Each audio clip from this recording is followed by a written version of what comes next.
Tonight, something magical is about to happen. A sleepy garden, two best friends wrapped in blankets, and a black dog with one white paw who's about to dream his way into the stars. This is the story of Milo and the Starlight. So get cozy, snuggle under your covers, and come with us into the quiet, glowing sky where anything is possible, because sometimes the biggest adventures begin with a yawn and a little bit of moonlight. Let's begin. It was one of those quiet nights on the farm, the kind where the crickets hum, the moon peeks over the hills, and everything feels soft and sleepy. Kaitlyn was staying over. We'd made pillow forts, eaten too many biscuits, and laughed so hard Mum told us to keep it down or sleep outside. So we did what any sensible kids would do. We brought our blankets to the garden. Milo followed, tail wagging, ears up, nose twitching. He looked up at the stars like he was searching for something. Then he yawned, a big, dreamy, Milo-style yawn. And before we knew it, he was asleep. At first nothing happened. Just the soft breeze through the trees. Just the stars blinking quietly above. Just Milo, snoring. But then a sparkle, right above his nose, tiny and twinkly, like a firefly made of moonlight. Kaitlyn whispered, "Did you see that?" I nodded, eyes wide, because more lights were gathering now, floating down from the sky, swirling gently around Milo like stardust, and that's when his ears twitched, his paws stretched. And Milo began to dream. The lights wrapped gently around Milo, glowing brighter now like they knew something we didn't. And then he floated, not jumped, not rolled, floated. His paws drifted off the grass, his ears flopped gently in the air, and up he went, past the hedge, above the barn roof, higher and higher toward the stars. We watched, holding our breath, clutching our blankets, because somehow we knew Milo was dreaming himself into the sky. And the stars? They were welcoming him. Milo soared higher, wrapped in starlight and dreams. And then the sky changed. No more trees, no more garden, no more farm. Just space. Wide, glowing space. Planets twirled in the distance. A comet zipped by with a rainbow tail, and stars winked at him like they knew his name. He paddled through the air like he was swimming, ears flopping, tongue out, tail wagging, and just ahead, floating calmly in the dark, was the moon, smiling, waiting, like it had been expecting him all along. Milo landed gently on the moon, his little paws making soft prints in the silver dust. The moon blinked at him. "Bit far from home, aren't you?" Milo wagged his tail. He didn't speak, of course, but somehow the moon understood. It glowed brighter, like a welcome hug. And then poof! A cheese crater bubbled nearby. Because, of course, Milo dreamed the moon was made of cheese. He sniffed it, gave it one polite lick, and decided it tasted like socks. So he sat instead, looking out at the stars, ready for whatever came next. Back on the farm, Kaitlyn and I were still lying in the grass. We must have drifted off too, because the stars felt closer. Then I felt something tug. Not scary, not loud, just soft, like the night saying, "Come with him." I opened my eyes, and we weren't on the grass anymore. We were floating. Blankets still wrapped around us. Kaitlyn blinked, then grinned. "Milo?" And there he was, on the moon, wagging his tail like he'd been waiting all along. He barked once, softly, then turned and leapt toward the next planet. We followed. Milo leapt through the stars like it was the most normal thing in the world. We floated after him, past glowing planets and swirls of space. Then just ahead we saw it, a smooth white moon, glowing like frost under moonlight. We landed with a soft crunch. The ground sparkled like glass. Beneath it something shimmered. "This is Europa," Kaitlyn said, eyes wide. "One of Jupiter's moons. It has an ocean under the ice." I blinked. "How do you even know that?" She shrugged. "I like space stuff." Milo slid across the surface like it was a frozen pond. We giggled. Science had never been this cool.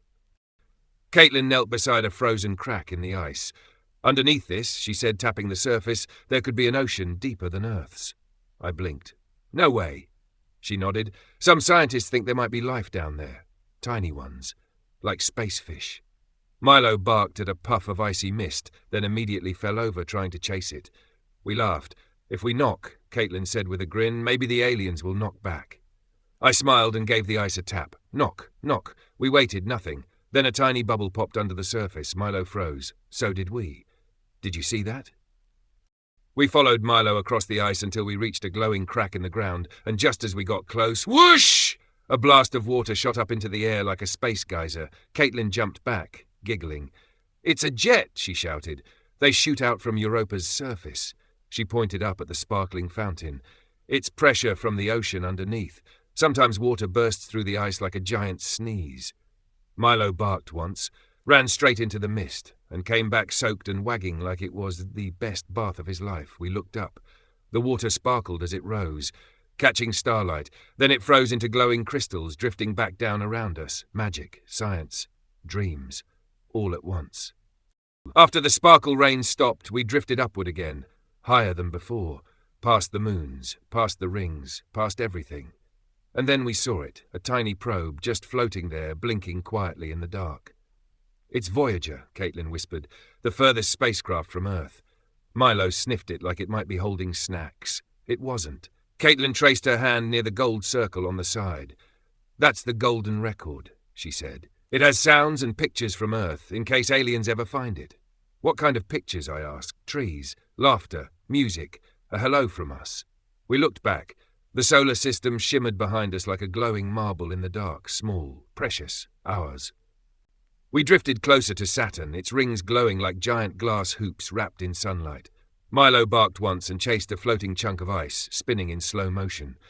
"They're made of ice and dust," Kaitlyn said, holding out her hand as a crystal floated by. "Some people think they came from a moon," she added. "One that got too close. Saturn pulled it apart, and the pieces stayed behind." We floated through the rings, sparkles all around us, everything silent and beautiful. "It's sad," I said, "about the moon." Kaitlyn nodded. "Yeah, but look what it became." And it was true. The broken pieces had made something stunning. As we drifted through the rings, something strange happened. A few icy chunks began to move. Not just float, but shift. They turned together, curving in perfect lines like someone was guiding them. "Watch this," Kaitlyn whispered. "Saturn has tiny moons called shepherds." "Shepherds?" I blinked. "Like sheep herders?" "Kind of," she grinned. "They pull the ice into shape and keep the rings neat." Sure enough, 2 tiny glowing moons zipped past like silent space sheepdogs. Milo took off after them, ears flapping, tail wagging, trying to herd the ice himself. It didn't work, but it made us laugh. Space was more organized than we thought. We floated quietly through the rings, surrounded by light and silence. "They're so perfect," I whispered, "like they've always been here." Kaitlyn shook her head. "Not always. One day they'll fade." She reached out as icy dust drifted between us. "Space dust keeps landing on them, and over time it'll cover the ice, until the rings aren't shiny anymore." I blinked. "So, one day, no one will see this?" Kaitlyn nodded. "We're lucky. We're alive when they still sparkle." We sat in silence, just for a moment. Then Milo tried to lick the nearest ring crystal. "You think he can clean all of Saturn?" I asked. Kaitlyn grinned. "Only if we bring snacks." We touched down on Mars with a soft thud. Red dust puffed up around us. The ground was cracked and dry, like an old forgotten playground. Milo gave the dirt a sniff. Then another. Then a very loud sneeze. Kaitlyn smiled. "Mars is the closest planet to Earth," she said. "There used to be water here, rivers, even lakes." I looked around. "Where did it all go?" Kaitlyn shrugged. "No one really knows. Maybe the atmosphere changed. Maybe it leaked into the ground." Milo pawed at a dry riverbed. I blinked. Or maybe it's just hiding. And that's when I had the idea. A Mars mystery. Detectives Carrie, Kaitlyn and Milo on the case. We walked along the dry riverbed, Milo leading the way like he was born to sniff out secrets. Kaitlyn brushed dust off a smooth rock. "Look at these ripples," she said. "Water shaped this, ages ago." I squinted ahead. The ground dipped into a small canyon like a dried-up stream had once rushed through. Milo jumped down into it, tail wagging. He sniffed, then barked twice. We scrambled down after him. At the bottom, nestled in the shadows, was a patch of darker red. Kaitlyn knelt beside it. "It's wetter here. Maybe ice underneath?" Milo pawed the ground and barked again. I pulled out my imaginary notepad. "Detective Carrie reporting. Suspect, missing water, clue, soggy soil." We followed Milo through the dust.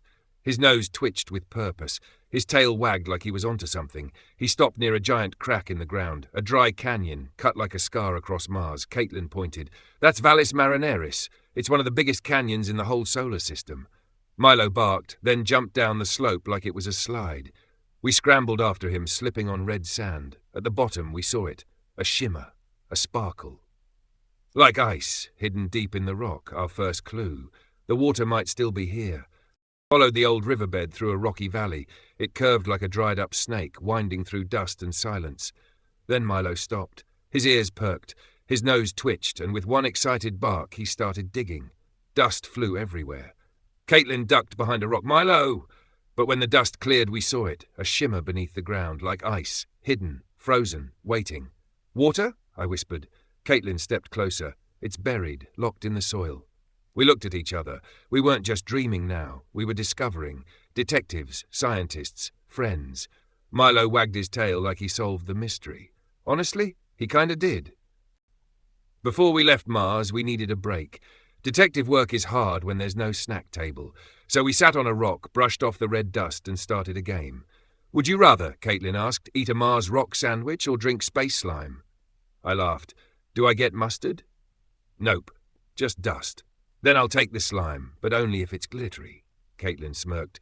"Would you rather live on Mars with no internet or eat broccoli for breakfast forever?" We both screamed. Milo barked, spun in a circle, and came back wearing an upside-down Martian helmet on his head like a soup bowl. We cracked up so hard we fell off the rock. Even Mars needs a giggle sometimes. Next stop? Mercury, the closest planet to the sun. We landed with a flash and instantly pulled on our dream sunglasses. "Don't want our eyeballs melted," Kaitlyn said, grinning. The surface sparkled like metal. Everything shimmered in the heat. "It's tiny," Kaitlyn explained. "Smaller than some moons, but it zooms around the sun faster than any planet." Milo dipped a paw into a sunlit crater, then yelped and ran in circles. "Too hot?" I laughed. He panted dramatically, flopping into the shade of my blanket. "Good boy," I said. "Space is no joke." After all that red dust and mystery, we needed a break. So we floated gently toward a shiny silver shape up ahead. The International Space Station. It hovered just above Earth, like a spaceship taking a deep breath. Inside, everything was quiet and kind of floaty. Milo drifted into a water bubble and slurped it mid-air. It was gross and adorable. Kaitlyn spun slowly and looked out the window. "This is where real astronauts live," she said. "They orbit Earth every 90 minutes. Isn't that tiring? Only if you forget where your socks float off to." Below us, Earth glowed, green and blue and alive, and for once we weren't chasing anything, just looking back. The space station was quiet. Huge windows showed the Earth below, glowing, full of swirls. We floated in zero gravity, bumping off walls like popcorn. Kaitlyn did a slow backflip, her blanket trailing like a cape. "So," she said, "would you rather only eat space food forever, or never wear socks again?" I laughed. "Obviously no socks. Space food tastes like cardboard and regret." "Okay," she grinned. "Would you rather live on the moon with a disco llama or swim in an Earth ocean made of jelly?"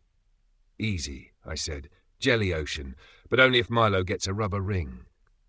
He barked from the window, ears flopping upside down.